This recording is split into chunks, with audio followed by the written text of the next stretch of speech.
नमस्कार जंटी में स्वागत है आपका। मैं हूं योगेंद्र और आप देख रहे हैं हमारी बजट की विशेष पेशकश। मुख्यमंत्री अशोक गहलोत ने एक बार फिर बजट पेश किया 2021-2022 का। बजट के कई मायने हैं, बहुत लेंदी बजट रहा, लेकिन सबसे बड़ी बात यह है कि जादूगर के पिटारे से हर वर्ग को कुछ न कुछ मिला है। लेकिन ये सब कुछ हो कैसे पाएगा, सवाल ये है। चलिए हमारे साथ लगातार हमारे साथ बजट को लेकर के जीडी व्यास साहब बने रहे, जो बजट समीक्षक भी हैं। अशोक सियाग हमारे साथ बेरोजगारों के लिए जो लंबे समय से संघर्ष कर रहे हैं वो जुड़े हुए हैं। सुबह अख्तर जी हमारे साथ बजट में लगातार हमारी चर्चा में बनी रही है, हमारे साथ में इंडस्ट्रियलिस्ट हैं। सभी का स्वागत है। और किसान नेता रामपाल जाट हमारे साथ जुड़ रहे हैं। मैं व्यास साहब आपके पास आना चाहूंगा। सबसे पहले राजस्थान जी। में पहली बार ऐसा होगा कि एग्रीकल्चर बजट अब अलग से आएगा। अगर इस बजट की एक बात करें तो बजट का डिवीजन कर दिया गया है। किसान और कृषि दोनों को लेकर के काफी घोषणाएं की हैं। अगर मेडिकल के बात में अगर हम देखें तो सबसे ज्यादा अगर कोई घोषणाएं हैं तो एग्रीकल्चर सेक्टर में की हैं, चाहे एग्रीकल्चर प्रमोशन की बात हो, चाहे एग्रीकल्चर सेक्टर में हम कहाँ कहाँ राहत दे सकते हैं, तमाम चीजों को हो। लेकिन बात यह है कि किसान और खेती की स्थिति किसी से छिपी नहीं है। अलग से बजट आ पाएगा, उससे क्या दिन फिर जाएंगे?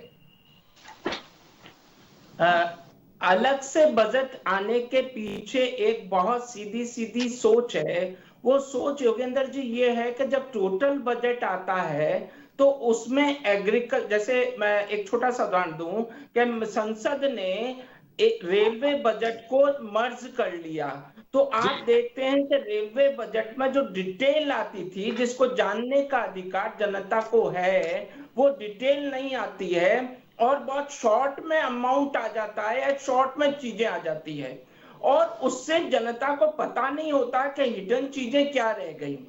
जब एग्रीकल्चर का बजट आएगा, क्योंकि हम बात तो बहुत लंबी चौड़ी करते हैं कि गांव में जनता रहती है और हिंदुस्तान का बहुत बड़ा 90% के आसपास लोग गांव के हैं और उसमें से भी कहा जाता था कि 75% लोग खेती करते हैं। तो उनके लिए बजट अलग बनाना और उसका खुलासा करना, क्योंकि आप इस बात से तो सहमत होंगे कि किसान कई बार बजट को समझ भी नहीं पाते कि उनको क्या मिल रहा है। जब बजट उनके लिए अलग आएगा तो चाहे उसमें इस तरह की बातें हो कि ये चीजें सस्ती कर दी गई, चाहे उनको लगे कि ये तो पहले ही सस्ती थी, 2 पैसे का फर्क पड़ा, पर उससे उनको खुलासा होगा। और सबसे बड़ी बात लोकतंत्र की ये होती है कि जिनके लिए काम किया जा रहा है वो समझे कि उनके लिए काम हो रहा है।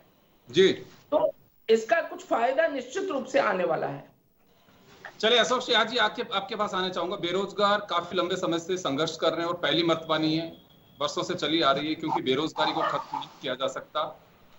ये इच्छा शक्ति पे है कि आप कितने निवेश को आमंत्रित कर रहे हैं, वहां कितना इंफ्रास्ट्रक्चर डेवलप कर रहे हैं। रोजगार उसी से हम नरेगा को लेकर के बहुत खुश होते हैं कि नरेगा में हमने 100 से 200 दिन करके एक बड़े तबके को रोजगार मुहैया करा, उसके डेज बढ़ा करके। लेकिन हम समझ सकते हैं कि अगर आपका सामाजिक स्तर उठाना है तो नरेगा सफिशिएंट नहीं है। आपके पलायन को रोकने के लिए एक अस्थायी रूप से आपके दाल रोटी के लिए ठीक है, कोई गरीब परिवार बाहर ना जा सके, चले। लेकिन बात संविदा कर्मियों की है, उसके लिए नियम और अलग से ही एक सेगमेंट बना दिया गया है। और लेकिन टाइम नहीं बताया है कि इनकी समस्या का सॉल्यूशन कब तक होगा। ऑलरेडी कमेटी बनी हुई है, बीडी कल्ला साहब की अध्यक्षता में, वो काम कर रही है। ये भी सुना था कि वो कमेटी की रिपोर्ट मुख्यमंत्री को सौंप दी गई है, कैबिनेट में भी रखी गई है। तो कुछ आभास हो सकता है कि इससे राहत मिल पाएगी? एक खूबसूरत शेर के साथ मैं अपनी बात शुरुआत करना चाहूंगा कि न जाने कैसा रिश्ता बन गया है इस बजट का हमारे दिल से। एक बार धड़कता तो भूल सकता है, मगर आपके द्वारा जो जादूगरी दिखाई जाती है उस जादूगरी से बचना मुश्किल ही नहीं, नामुमकिन है। जिस तरीके से संविदा कर्मियों को लेकर माननीय मुख्यमंत्री जी ने जो कैडर बनाने की घोषणा की है, उसके लिए जो नियम बनाने की घोषणा की है, उससे पूर्व में वो एक नियमितीकरण के लिए कमेटी का गठन कर चुके हैं। और सरकार के 2 वर्ष बीतने के बावजूद भी आज तक उस कमेटी की रिपोर्ट सामने नहीं आई है।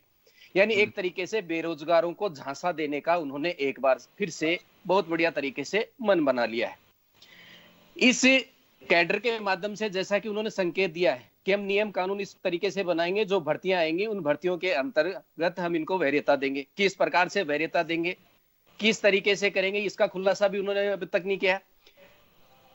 पंचायत सहायक की बात करें, पूरे राजस्थान में 27,000 पंचायत सहायक पिछले 4 साल से कार्य कर रहे हैं। पिछले 4 साल के दौरान 1 रुपए भी उनके मानदेय के अंतर्गत वृद्धि नहीं गई है। 6,000 रुपए मिल रहे हैं।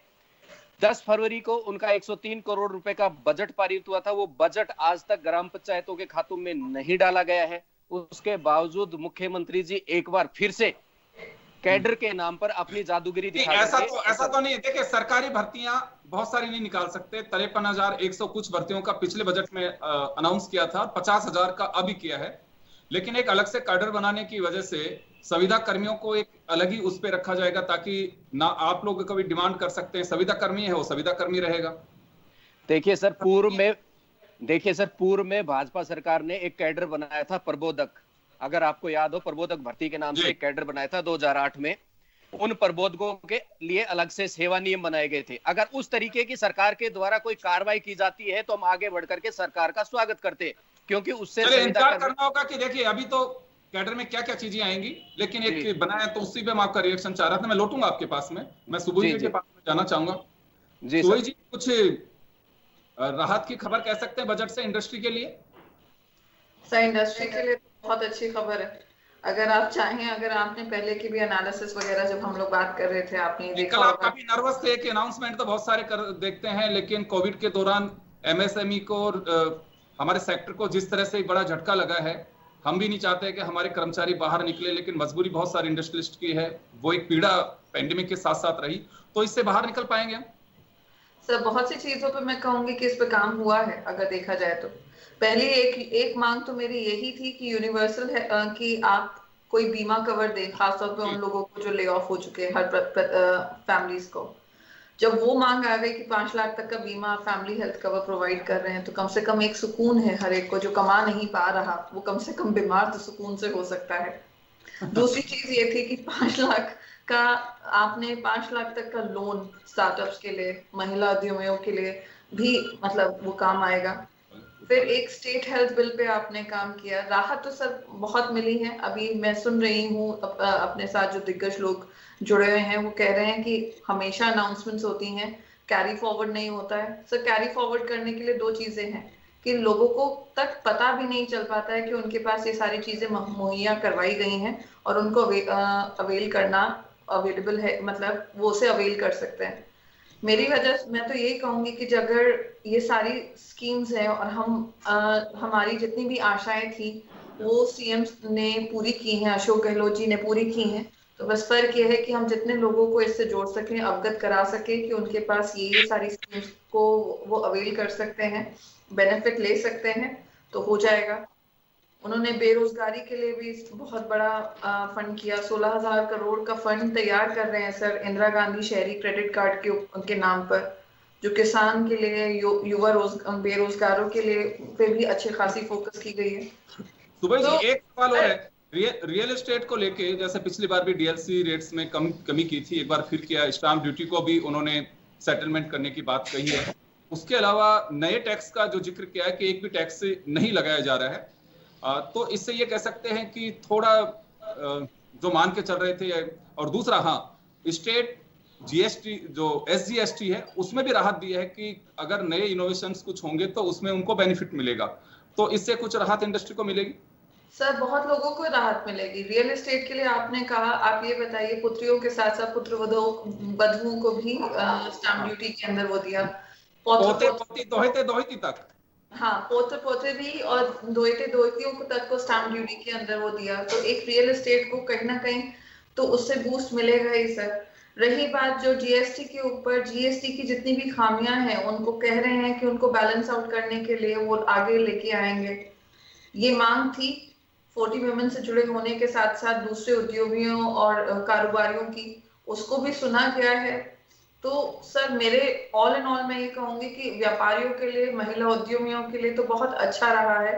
और बस इसकी ये है कि ये एग्जीक्यूशन होना चाहिए और जो लोग इसके बारे में जानते हैं वो दूसरों को भी इसके बारे में अवगत कराते रहें, तो मॉनिटरिंग अच्छी हो सकती है। तो वही जी, वापस लौटूंगा आपके पास में। मैं व्यास साहब के पास जाना चाहूंगा। व्यास साहब, बिजली कंपनियां घाटे में 1 लाख करोड़ के आसपास का घाटा, उदय योजना भी इसे बाहर नहीं निकाल पाई। यहाँ बड़ा सवाल ये है कि अब एग्रीकल्चर सेक्टर के लिए अलग से फीडर और निगम अलग कंपनी बनाने की जो बात कही है, इससे, क्योंकि देखिए बिजली कंपनियों का साफ है, मुख्यमंत्री जी के पहले निर्देश हैं कि 5 साल तक एग्रीकल्चर बिल पे कोई इजाफा नहीं होगा, तो घाटे में और घाटा आएगा। दूसरा 47,000 करोड़ का मुख्यमंत्री खुद मान के चल रहे हैं कि राजस्व घाटा होगा हमारा। ये घाटा यहीं पे मेंटेन रहेगा कि आगे बढ़ सकता है? सर 2-3 बातें मैं आपसे निवेदन करूं कि ये चर्चा में भी ये सामने आया ना, आप पिछले सालों के बजट को उठा करके भी देखिएगा, हम हमेशा घाटे की बात करते हैं, लेकिन जब नेट रिजल्ट आता है तो घाटा उतना नहीं होता जितना घाटा हमने शुरू में दर्शाया है। कारण उसका बहुत सीधा सीधा होता है। कारण ये होता है कि हम फाइनेंशियल डिसिप्लिन के माध्यम से कुछ चीजों का, चूंकि हमारे पास रेवेन्यू नहीं आ पाया है, डेफर्ड कर देते हैं और कुछ चीजों को समय के अनुसार टेक्नोलॉजी में चेंजेस की वजह से और वजह से हम उन चीजों को छोड़ देते हैं। इसलिए जो नेट घाटा होता है वो दिखाई तो ये देता है हमने बहुत कुशल प्रबंधन से कम किया, ऐसा नहीं होता, हमने डेफर्ड किया, इस वजह से कम हुआ, पहली बात। दूसरी बात में आपने कही कि साहब बिजली बोर्ड बिजली निगम एक नया बना रहे हैं एग्रीकल्चर वालों के लिए, उसके पीछे जो सोच मैं समझ पाता हूं वो सोच बहुत सीधी सीधी है। सर एक बात को आप समझने की कोशिश कीजिएगा, और क्योंकि हम यहाँ पे एकेडमिक डिस्कशन भी कर रहे हैं इसलिए इस बात को समझिएगा कि जो बिजली की चोरी है मैक्सिमम कहाँ हो रही है, हमारे यहाँ पे नुकसान किस वजह से हो रहा है? हमारे यहाँ पे नुकसान हो रहा है होने वाली चीजत की वजह से, और जो लोग नाका डालते थे से। आपके शहरों में इस हीट वाला इफेक्ट है, लेकिन नाके वाला बहुत ज्यादा इफेक्ट नहीं है। तो कहीं ना कहीं एक कंपैरिजन तैयार होगा इस बात को लेकर के। मैं एक छोटा सा निवेदन करूं कि जब आप प्राइवेटाइजेशन के लिए बढ़े, हम आलोचना केंद्र में बैठ के सपोर्ट करते हैं, राज्य में बैठ करके उसको छोड़ करते हैं। हमने टाटा पावर से लेकर दुनिया भर की प्राइवेट कंपनियों को अपने यहाँ पे जोड़ा है, और रिजल्ट देखिएगा, कहीं ना कहीं कॉम्पिटिटर जब सरकार के बराबर पैदा होता है तो कॉम्पिटिटर रिजल्ट अच्छे देने की कोशिश करता है। ये यहाँ पे हुआ है, रिजल्ट सामने आ रहे हैं। जब आप एग्रीकल्चरिस्ट के लिए अलग से आप बिजली की व्यवस्था कर देंगे तो आपकी वो कंपनी इस बात पे ध्यान देगी कि कम से कम जब सिंचाई की जरूरत है, कम से कम जब बिजली की जरूरत एग्रीकल्चरिस्ट के लिए है, उसको पूरे टाइम मिल जाए। तो वो कॉर्पोरेशन हो सकता है घाटे में जाए, लेकिन वेलफेयर स्टेट के लिए घाटा उतने मायने नहीं रखेगा। और इधर जो पे करने वाले लोग हैं उनके लिए जो कंपनियां बहुत बुरी तरह लॉस में जा रही हैं किसी और वजह से, उन लॉसेस को ठीक भी किया जा सकता है, उन तारों को नए तरीके से लगा करके, या उसमें जो छींचत आ रही, जिन भी कारणों से छींचत आ रही है वो टेक्नोलॉजी का कारण है या वो मैकेनिकल कारण है, ठीक किया जा सकता है। मैं वापस लौटूंगा आपके पास में, मैं सुबोध जी आपके पास में आना चाहूंगा। मुख्यमंत्री ने सेंटर रिसर्च फॉर एक्सीलेंस का एक अनाउंसमेंट किया, जैसे भामाशाह डाटा सेंटर है उसी तरह से, और एक बड़ी बात कही है कि जो स्टार्टअप्स से 15 लाख रुपए तक के बिना टेंडर के उनको सरकारी काम दिए जा सकते हैं। तो स्टार्टअप के लिए सफिशिएंट अमाउंट है, या फिर ये कहें कि कुछ अलग राहत स्टार्टअप्स को देनी चाहिए थी? सर ये अगर आप कहें तो चाह कभी किसी की खत्म नहीं होती, ठीक है। अगर उन्होंने कम से कम कोई चीज शुरुआत तो की है, हमें उसको पॉजिटिव लाइट में देखना चाहिए। 15 लाख का अगर उन्होंने हमें प्रोविजन दिया है, स्टार्टअप्स के लिए कहा है कि काम भी होगा, सब कुछ आएगा, तो हम उस चीज को पॉजिटिव लाइट में लेके अपने आप आगे क्यों नहीं डेवलप करते। एक जगह हम स्वावलंबन की बात करते हैं कि हम आत्मनिर्भर हों और अपने आप वो हों, और एक दफा अगर हमें कोई अपनी उंगली पकड़ा रहा है तो हम सीधा उसका हाथ पकड़ना चाह रहे हैं, तो क्यों ना हम पहले वहां से शुरुआत करें। मेरे हिसाब से तो चाह कभी खत्म नहीं होगी सर, मगर जहां से शुरुआत हुई है कम से कम अच्छी शुरुआत है। जी, एमएसएमई को लेकर के अगर हम बात करें, जिक्र किया मुख्यमंत्री जी ने कि एमएसएमई को लेके तो अनाउंसमेंट में कुछ मिल पाएगा इनको राहत? जैसे अभी मैंने पहले भी जिक्र किया आपसे पिछली बार भी कि स्टेट जो गुड्स टैक्स है उसमें उन्होंने अपने पार्ट पे थोड़ी राहत दी है, तो इससे कुछ इंडस्ट्री में ग्रूम होगा? सर देखिए, इंडस्ट्री एक ही नहीं है, कई चीजें हैं।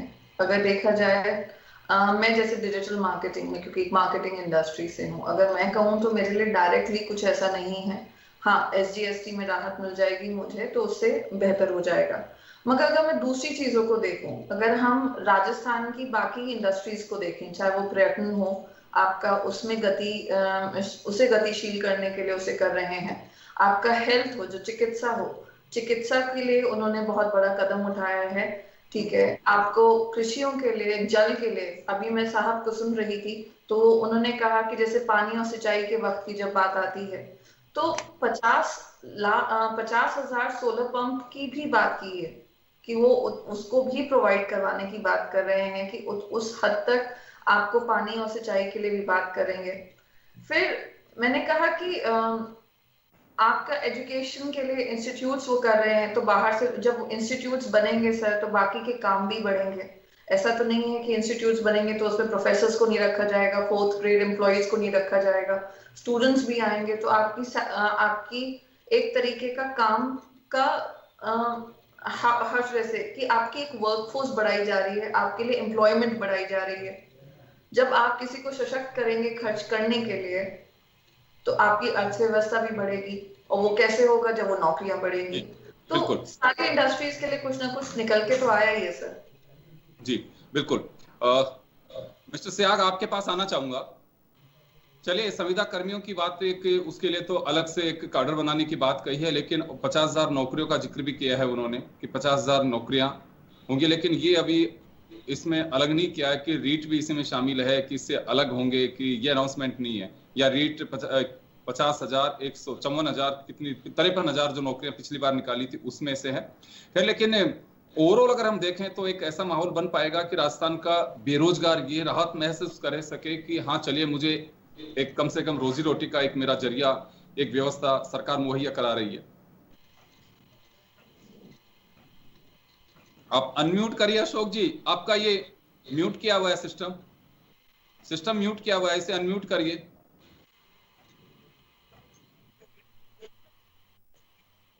चलिए, मैं आपके पास लौट रहा हूं, आप इसको एक बार देखिए। मैं जब तक व्यास साहब के पास जाना चाहूंगा। व्यास साहब, मैं समय कम है, मैं एक छोटा सा आपसे वो जानना चाहूंगा कि अगर हम ओवरऑल देखें बजट को लेके, हम कई मत पर चर्चा करते हैं, आम आदमी ये देख करके चलता है कि, और सरकारों की भी ख्वाहिश होती है कि यही सब कुछ हो, आम आदमी के हाथ में पैसा आना चाहिए, जेब में पैसा आना चाहिए। पैसा होता है तो निश्चित रूप से वो अपनी खरीदने की शक्ति उसकी बढ़ती है। बाजार में पैसा जाता है तो मुझे लगता है कि स्लोगन अच्छे दिन आएंगे, या फिर हम सब मान के चल सकते हैं कि पैसा हाथ में आने के बाद बाजार में जाता भी है, बाजार में जाता है तो रोटेशन में आता है। इस बजट से ऐसा कुछ लग रहा है कि हाँ, मार्केट में पैसा आएगा, लोगों के हाथ में भी पैसा आएगा। 2-3 बातें मैं निवेदन करना चाहूंगा योगेंद्र भैया, मैं शॉर्ट में चाहूंगा आपसे जी। हाँ, 2-3 बातें मैं निवेदन करना चाहूंगा। इस बजट को बहुत बारीकी से हम नहीं देख करके मोटे मोटे रूप में देखें तो टैक्स नहीं लगाया। हम एक महामारी से बाहर आए जब हमारी सारी इकोनॉमी खत्म हो गई, हमें पता भी नहीं था कभी जिंदा भी रह पाएंगे या हम खड़े हो पाएंगे। तो इन्होंने हर क्षेत्र में कुछ न कुछ देने की कोशिश करी। बिल्कुल उसी तरह जैसे बीमार आदमी बीमारी से ठीक होता है तो उसको 5 पकवान नहीं रखे जाते, खिचड़ी खिलाई जाती है या दलिया खिलाया जाता है। तो क्षेत्र में देने की की गई जो हमारा सोच था, टैक्स नहीं लगा करके, पहली बात। दूसरी बात, हम ये सोचने का टाइम भी मिला, कुछ बेसिक कॉन्सेप्ट परिवर्तन हुआ।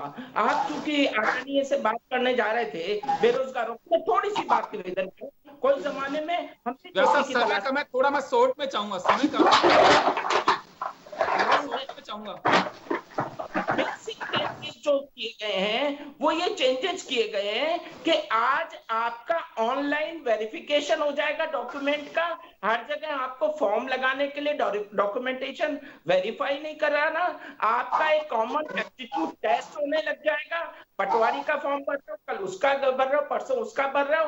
और तीसरी सबसे महत्वपूर्ण बात कि आपको फ्री यात्रा की सुविधा दी गई, आप कोई भी कॉम्पिटिटिव एग्जामिनेशन दो। और इंडस्ट्री के लिए सर मैं जस्ट फिनिश कर लूं कि VGF फंडिंग की, वायबिलिटी गैप फंडिंग का नया कॉन्सेप्ट जो रोडवेज में आया था, जिससे रोड भी आने लगी थी, वो शुरू किया गया है। यानी ब्रेक इवन पॉइंट के बाद में तक लाने के लिए आपको पैसे की जरूरत है तो हम देंगे।